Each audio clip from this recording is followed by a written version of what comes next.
Welcome back in part 2, interchange of active and passive voice. To understand this video, you are advised to watch my first video of interchange of active and passive voice.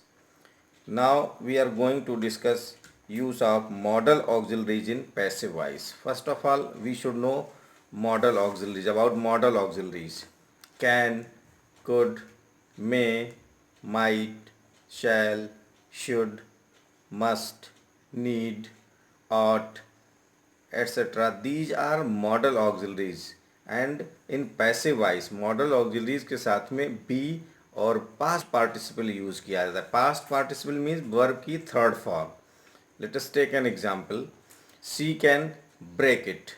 अब इसको ध्यान हमको ये देना होगा, model auxiliary में tense से संबंधी सारे रूल्स जो हैं वो उसी तरह प्रयोग होते हैं जैसे कि मैंने फर्स्ट वीडियो में बताया था. इसीलिए मैंने आपको भी सलाह दी थी कि इसको समझने के लिए पहला वीडियो भी हमारा देखें आप, तभी अच्छी तरह से समझ में आएगा. Let us take an example. She can break it. Object is it. It can be broken by her. ये पहले मैंने आपको बताया था, सी को हर में चेंज किया जाता है तो ये हर आ गया और कैन के साथ में बी लग जाएगा और ब्रेक की third form broken. It can be broken by her. Next example. We could not finish it. It could not be finished by us. Next example is we must look into this matter. This matter must be looked into by us. Next example is we should help the poor. The poor should be helped by us की आवश्यकता नहीं, अगर चाहे तो हम लगा भी सकते हैं, नहीं तो we should the poor should be helped. Next example is one should keep one's promise. यहाँ पे ऑब्जेक्ट हमारा है promise. One should keep one's promises. One should keep one's promises. Promises should be kept. Next example is you ought to help her. Object हमारा हर है तो ये यहाँ सी आ जाएगा. she ought to be helped by you. अब कुछ special cases होते हैं जिसमें हमें पैसिव वॉइस बनाना है, ये भी हमें समझ लेना है. The girls laughed at me. यहाँ पे laughed at एक साथ है ये, तो ये फ्रेज के रूप में, तो इसको समझना है. तो यहाँ ऑब्जेक्ट मी है, इसका आई, और ये पास्ट टेंस में है laughed. I was laughed at by the girls. All his friends laughed him. Next example is all his friends laughed at him. He was laughed at by all his friends. Past tense में भी बन गया. He was laughed at by all his friends. Next example is he looks after my children. ये present simple में है तो my children are looked after by him. इस तरह से ये स्पेशल केस वाले बन गए. इसमें स्पेशल केस मैंने इसलिए कहा क्योंकि इसमें laughed at, looked after इस तरह से ये प्रयोग किए होते, इसके बाद में बाय आया था, यानी डबल आप कह सकते हैं कि ये डबल प्रीपोजिशन इसमें प्रयोग हुए थे. अब कभी कभी हम ये देखते हैं कि जब हमारा एजेंट जो है, जो डूअर है, वो इम्पॉर्टेंट नहीं होता और कहाँ नहीं होगा, कहाँ पे हम बाई नहीं लगाएंगे. जैसे एग्जांपल है यहाँ पे people speak English all over the world. यहाँ पे ऑब्जेक्ट हमारा इंग्लिश है तो, और ये प्रेजेंट सिंपल में है. English is spoken all over the world. इसमें अब बाय द पीपल की आवश्यकता नहीं है. Next example is people love cricket all over the world. यहाँ पे क्रिकेट हमारा ऑब्जेक्ट है और ये प्रेजेंट सिंपल में है. Cricket is loved all over the world. Next example is someone has stolen my watch. ये प्रेजेंट सिंपल में है तो my someone has stolen my pen. तो इसका पैसिव मोड हमारा बनेगा. यहाँ पे ऑब्जेक्ट है हमारा माई पेन और ये प्रेजेंट परफेक्ट में, तो my pen has been stolen. Next example someone left the pen in a classroom yesterday. Object हमारा यहाँ पर द पेन है तो द पेन, और ये पास्ट टेंस में है लेफ्ट, तो the pen was left in a classroom yesterday. Next example is everyone can break it. Can है तो ये मॉडल ऑक्सिलरीज का, तो इट कैन बी ब्रोकन. या बाय एवरीवन की आवश्यकता नहीं है, it can be broken. Next example और भी समझ लेते हैं. One can solve it. तो ये कैन ऑक्सिलरी, मॉडल ऑक्सिलरी, तो it can be solved. Next example is people believe that the general election will be held soon. ये हमारा कॉम्प्लेक्स सेंटेंस है, इसका पैसिव वॉइस में बनाने के लिए है पीपल बिलीव। तो दैट यहाँ पे ये जो दूसरी क्लॉज दैट से आगे शुरू होती है, इसमें कोई भी परिवर्तन नहीं किया जाता है, हमको केवल चेंज करना है, तो केवल यहीं पर पीपल बिलीव का इस तरह सेंटेंसेस को बनाया जाता है। और ये प्रेजेंट सिंपल में है पीपल बिलीव, तो it is believed that the general elections will be held soon। इसमें इस क्लॉज में कोई भी परिवर्तन नहीं किया जाता है।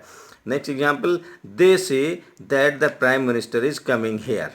उसी तरह से ये भी है, they say that the prime minister is coming here, तो it is said that the prime minister is coming hair.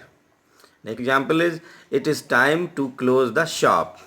It is time to close the shop, it is time for the shop to be closed. इस तरह से ये sentence बनेगा। एक example और देखते हैं इसमें, the flood hit the villagers hard. तो यहाँ पे ऑब्जेक्ट हमारा the villagers were hit hard with the flood. इसमें हिट के साथ में विद का प्रयोग किया गया है। और कभी अब कुछ ऐसे भी हमारे वर्ब होते हैं जिनके साथ में बाय के स्थान पे ऐट का प्रयोग किया जाता है। इनको हमें समझ लेना, क्योंकि अभी तक हमने जितने भी सेंटेंसेस बनाए थे सब में बाय का प्रयोग किया गया था। अभी ये एक एग्जाम्पल जो 10th एग्जाम्पल था, the flood hit the villagers hard, इसमें विद का प्रयोग किया गया था। और अब जो मैं सेंटेंसेस आपको बताने जा रहा हूँ, इसमें बाय के स्थान पर ऐट का प्रयोग किया जाता है। और ये हमारे वर्ब हैं surprised, astonished, disappointed, displeased, distressed. Example is your intelligence surprised me, object me, और surprise past indefinite.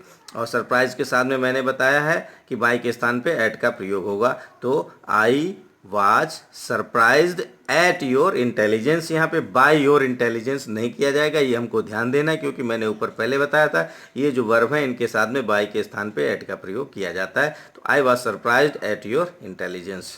The another example is your behavior has greatly surprised me। ये भी हमारा प्रेजेंट परफेक्ट में है, टेंस हमने has greatly surprised me, present perfect, object me है, तो I have been greatly surprised at your behaviour. Tense परिवर्तन उसी तरह से होते हैं जैसे पहले किए गए थे, इसमें कोई परिवर्तन डिफरेंट नहीं है, केवल his rude behaviour displease the teacher.